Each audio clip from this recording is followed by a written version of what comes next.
everyone! Welcome back to our podcast, brought to you by Royal English Center, the leading IELTS fast-track training center. I'm Anna. And I'm Ben. Today we're diving into IELTS Speaking Task 2. And this time we'll focus on describing a place, a common and interesting part of the exam.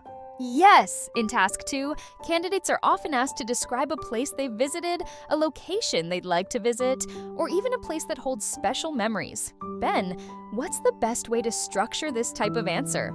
Good question. I recommend starting with an introduction by naming the place and giving a brief overview of where it is. Then, describe its features, atmosphere, and explain why it is special or memorable. If possible, add a personal story or experience to make your response more engaging. That sounds like a solid plan.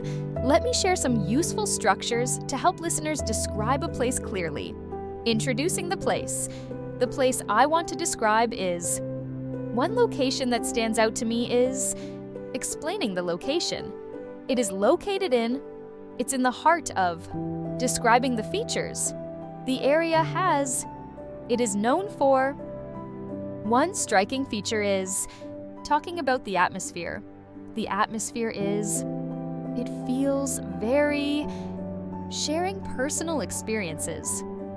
I visited this place when I have fond memories of, explaining significance.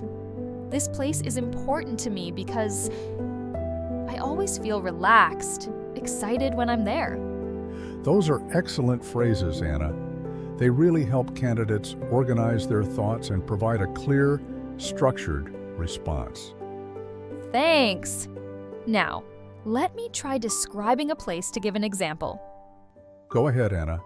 The place I'd like to describe is Dalat, a beautiful city in the central highlands of Vietnam. I visited Dalat last year with my family during the summer. Dalat is known for its cool climate, lush green hills, and colorful flower gardens. One striking feature is the Xuan Huang Lake, which sits right in the center of the city. The air feels fresh, and the whole place gives off a peaceful, relaxing vibe. I especially remember visiting the Valley of Love, a scenic park with winding paths and stunning views. We took lots of pictures, and I recall enjoying some delicious strawberries at a local farm. This place holds special memories because it was one of the few times my entire family traveled together. Overall, Dalat is not just a beautiful location, but also a reminder of quality time spent with loved ones. That was fantastic, Anna. You described the location vividly and added personal touches, which is exactly what examiners look for. Thanks, Ben. Now it's your turn. Can you describe a place that left a strong impression on you? Sure. I'll describe the Colosseum in Rome. The place I'd like to talk about is the Colosseum in Rome, Italy.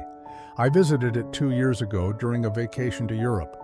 The Colosseum is an ancient amphitheater, and it's one of the most iconic landmarks in the world. Its large circular structure is made of stone, and despite being centuries old, much of it still stands tall today. As I walked through the arches and corridors, I could imagine the gladiator battles that once took place there. One thing that amazed me was how grand and massive the Colosseum felt in person. I remember standing at the top level and looking down at the arena. It was breathtaking.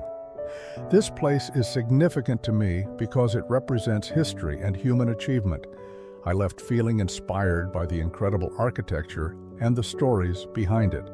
Overall, the Colosseum left a lasting impression on me, and I'd recommend visiting it to anyone traveling to Rome. That was amazing, Ben. The Colosseum is such a fascinating place, and your description really brought it to life. Thanks, Anna.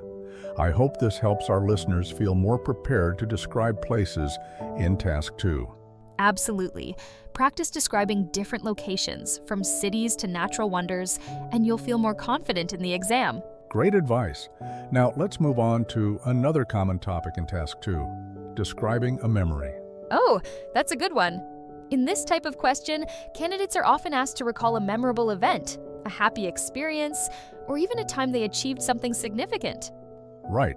Anna, could you share some useful phrases for describing a memory? Of course. Here are some phrases to structure your answer. Introducing the memory. One memory that stands out to me is, I'd like to describe a time when, setting the scene. This happened when it took place during describing the experience I was with. We were doing, I felt, explaining why it's special.